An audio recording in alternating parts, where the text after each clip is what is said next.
since we've been talking about China as the issue, you all agreed to that and stipulated it in the beginning. What do you see as besides China, what other national security threats do you consider, say, number two? Corey, why don't you go first? Yep.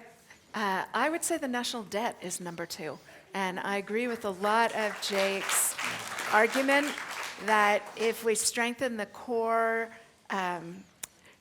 principles that made our free society successful in the first place, that we actually won't have to worry very much about a rising China.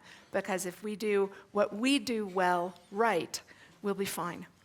Okay, thank you. Jake, do you want to take a crack at that question?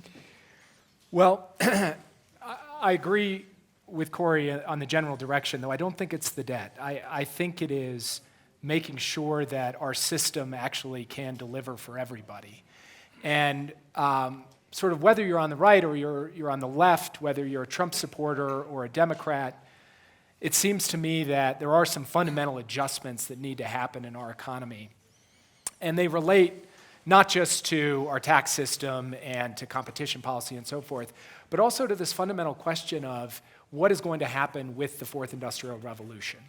And this has economic consequences, it has political consequences, it has social consequences, both in the United States and around the world. Michael, you want to take a crack at that? Related issue, which is it takes a new vocabulary to describe it. But we've taken for granted for a long time the idea of a liberal world order. It goes back to League of Nations, even goes back to the Westphalia settlement in 1648. It's gotten very detailed in terms of specialized agencies. There's just a huge structure.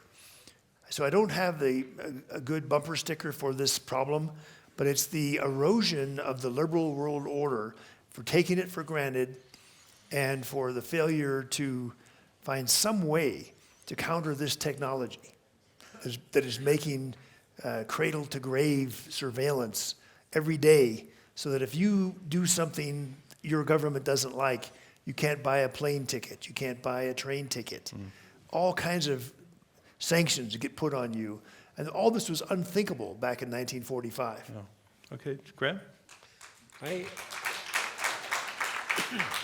think all of the issues that have been mentioned are big ones. In the conclusion of my book, I imagined something I use in my classroom sometimes, that a Martian strategist who's watching what's going on the globe comes down, and I imagine she comes down to Mar-a-Lago, and there's Trump and she's sitting there, and she says, I just have a couple of points to make.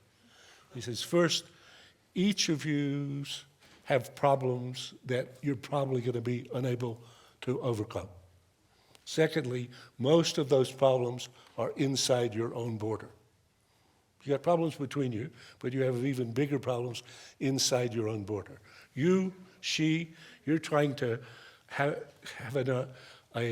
to revive an authoritarian, basically Leninist Mandarin state that Lee Kuan Yew told you is trying to take a 20th century operating system and patch on 21st century apps. It's not going to work.